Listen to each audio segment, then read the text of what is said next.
Schedule a free design consultation, and the more you buy, the more you'll save on blinds, shades, shutters, and more from Budget Blinds. Visit budgetblinds.com today. Local RCMP are on the lookout for unbuckled motorists this month. As March marks a Seatbelt Awareness Month, the RCMP are reminding the public to click it or ticket. Aaron Bordato has more on this report. Motor vehicle crashes are still one of the leading causes of death in North America. Yet, millions of adults continue not to wear their seatbelts. We see it all. So we see when members of the public don't wear their seatbelts and get in accidents and the damage that's done, and when we see people walking away from horrific accidents. The Lloydminster RCMP are doing their part this month, as failing to wear a seatbelt could cost you your life. They're reminding the public that seatbelts are not only a vital part of personal safety, but the fine for not wearing one is a $115 ticket in Alberta and a $175 ticket in Saskatchewan. It's not about punishing the public, it's about education as well. That's another main focus of ours when we do these monthly initiatives. It's to educate the public to say, here's what we're focusing on. A collision at 50 kilometers an hour, if you weigh 176 pounds, the first object that you would strike inside the vehicle, you're going to weigh 2,618 pounds. So the transfer of forces inside your body will do a lot of damage. So a lot of that is what a seatbelt will control.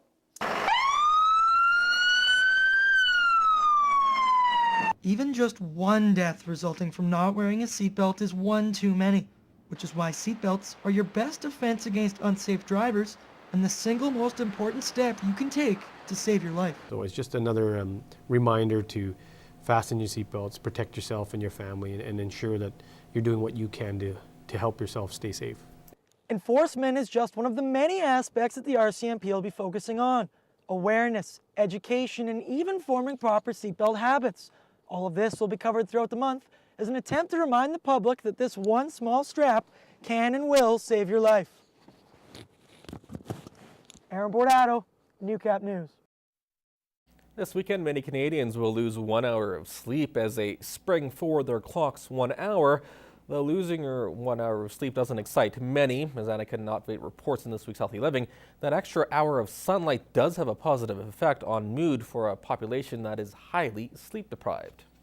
Even though it's only 1 hour, sleep professionals say the change affects people more than it should. Largely because people are usually very sleep deprived and don't take care of their sleep, so that 1 hour can really throw them off.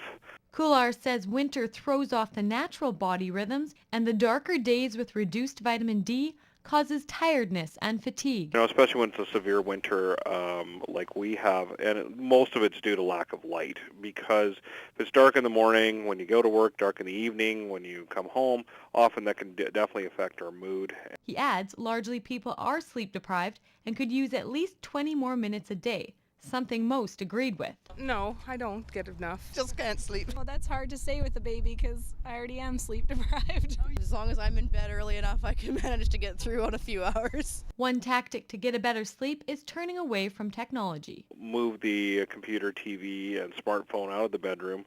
Don't watch the clock. Annika Notveit, Newcap News. It's no secret that Saskatchewan thrives on agriculture, but many urbanized kids in the province are often far removed from the industry. In next week's Ag Report, Graham McCann takes a look at how Agricultural Literacy Week tries to open the eyes of elementary school students to what can be hidden in plain sight. Agriculture in the Classroom is a non-profit organization trying to get children literate in the ag world. And Ag Literacy Week, which is in its 4th year, has become successful at expanding the mindset of students from grades 3 to 5 outside of the urban world to the massive world of agriculture that surrounds them in Saskatchewan. As population becomes urbanized, we're realizing more and more that people don't have the connections to the farm that they might have a few decades ago. Even kids in rural communities might not have the understanding of agriculture like they would have in the past. During Agricultural Literacy Week, producers and other members of the industry volunteer their time to classrooms and tell children about how agriculture impacts everyone's everyday lives and not just food.